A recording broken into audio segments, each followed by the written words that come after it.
ဒီနေ့ကတော့အပတ်ချာအကြောင်းကိုကျွန်တော်လက်တွေ့ပြသပေးမှာဖြစ်ပါတယ်အပတ်ချာဆိုတာတော့ကျွန်တော် exposure triangle မှာပေါ့နော်ဒီဟာကိုတည်ထားမှာဖြစ်ပါတယ် exposure triangle မှာဒီမှာဒါအပတ်ချာရဲ့ shutter ရဲ့ ISO ပဲပေါ့နော်ဒီနေ့ပြောရမယ့်အကြောင်းကတော့အပတ်ချာပဲဖြစ်ပါတယ်ပေါ့နော်အပတ်ချာဆိုတာကျွန်တော်တို့ခုမှရိုက်တဲ့ဓာတ်ပုံဆရာကြီးတွေတည်ရအောင်ရပြီးတော့လေးလာနေလို့ပြောကျွန်တော်ရှိပါမယ်ဒီ lens ကတော့ကျွန်တော် 2.8 ပဲပုံရအောင် lens ဖြစ်တယ်အဲကြောင့်ဒီ lens နဲ့ပဲကျွန်တော်ရုံလုံးပြပြပြီးတော့ဖြစ်ပါတယ်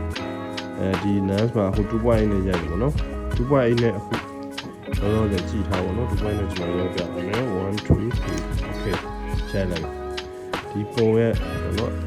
ဝေးပြတာမှုကြည့်မယ်ဟုတ်ဒီပြတာတယ် okay 2.8 နဲ့ရိုက်တယ် okay နောက်ခံအောင်ကြည့်နောက်ခံလည်းပိုဝါးတယ်ပေါ့နော်ဘာလို့ဝါးလဲဆိုတော့ 2.8 နဲ့ရိုက်တာဖြစ်တယ် 1.4 နဲ့ရိုက်ရင်ပို့ပြီးတော့နောက်ခံဝါးနေလိမ့်မယ် okay အဲ့ပြီးကျွန်တော်နောက်ထပ်ပချာကိုနံပါတ်ကြည့်ပြီးရိုက်တယ်ပေါ့နော်7လောက်နဲ့ရိုက်နိုင်မယ် okay 1 2 3 okay ရပြီဒီ7နဲ့ရိုက်တယ်ပုံကြည့်7.1နဲ့ရိုက်တယ်ပုံကြည့်ပုံရိပ်ကပို့ပြီးတော့ရှေ့ရပုံထပ်ပေါ့နော်ပို့ပြီးပြတ်သားလာတယ်ပေါ့နော်ဒီလိုဖြစ်တယ်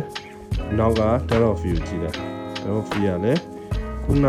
ပုံတော့အရန်ကြီးပေါ့နော်ဝါမီပေါ့နော်အဲ့ဒါအပတ်ချာရဲ့ပေါ်တရားပဲဖြစ်ပါတယ် maybe အခုနောက်ပိုင်းပေါ့နော်50 mm lens အခုနောက်ပိုင်းဟိုရင်းတော့လည်းတုံးပါတယ်ပေါ့နော်အဲကျွန်တော်50 1.8 နဲ့ကျွန်တော်လည်းရိုက်ခဲ့ပါတယ်50 1.8 နဲ့ရိုက်လိုက်တဲ့အခါကျလို့ရှိရင်okay လူတယောက်တည်းဆိုတော့ကျွန်တော်တို့အဆင်ပြေနေမယ်ခုနအပတ်ချာပေါ်တရားပြင်ဆင်ပြတယ်ဒီမှာဒီ product တစ်ခုတည်းဆိုကျွန်တော်တို့ 2.8 နဲ့ပဲ 1.4 နဲ့ပဲရိုက်ရပုံကတော့ပြတ်နေလိမ့်မယ် okay အဲ့မှာ product တစ်ခုတည်းမဟုတ်ပဲနဲ့လူလည်းတယောက်တည်းမဟုတ်ပဲနဲ့နှစ်ယောက်ဖြစ်သွားပြီဆိုရင်ကျွန်တော်တို့က 1.8 နဲ့ရိုက်တယ်ဆိုရင်သူ့ဘေးနားမှာရှိတဲ့ product ပဲဖြစ်ဖြစ်လူဆိုလည်း2ယောက်3ယောက်ပဲဖြစ်သွားလို့ရှိရင်focus လေးနည်းနည်းလေးပေါ့နော်အဲ့လိုမျိုးမပြတ်တာပေါ့ဖြစ်နိုင်တယ်အဲ့တော့ကျွန်တော်တို့ကလူအုပ်စုများသွားလို့ရှိရင်အပတ်ချာကိုနံပါတ်လေးနည်းနည်းတိုးရတယ်ပေါ့နော်ဒီ 4.5 လောက်နဲ့ရလာမယ်ဆိုရင်ပုံရိပ်ကပို့ပြီးပြတ်သွားတော့မှာဖြစ်ပါတယ်နော်ပြီးရင်အပတ်ချာနံပါတ်ဖွင့်ရတယ်ဘာဖြစ်လဲအပတ်ချာနံပါတ်ဖွင့်ရလို့ရှိရင်အလင်းတကားဖြစ်တဲ့အတွက်အလင်းတကားပွင့်သွားလို့ရှိရင်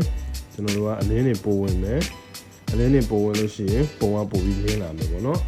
ဒီနေ့ကအပတ်ချာအကြောင်းပဲဖြစ်တဲ့အတွက်အပတ်ချာကိုဝက်ဒီကပြောပါမှာ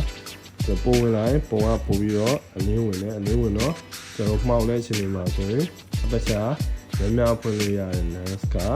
ပို့ပြီးတော့ပေါ့နော်အလင်းဝင်နိုင်တဲ့အတွက်ဓာတ်ပုံရိုက်လို့ရှိရင်အဆင်ပြေတယ်ပေါ့နော်ဒါပေမဲ့အပတ်ချာနံပါတ်များနဲပေါ့နော်နဲတိုင်းလည်းမကောင်းဘူးလို့အပတ်ချာနံပါတ်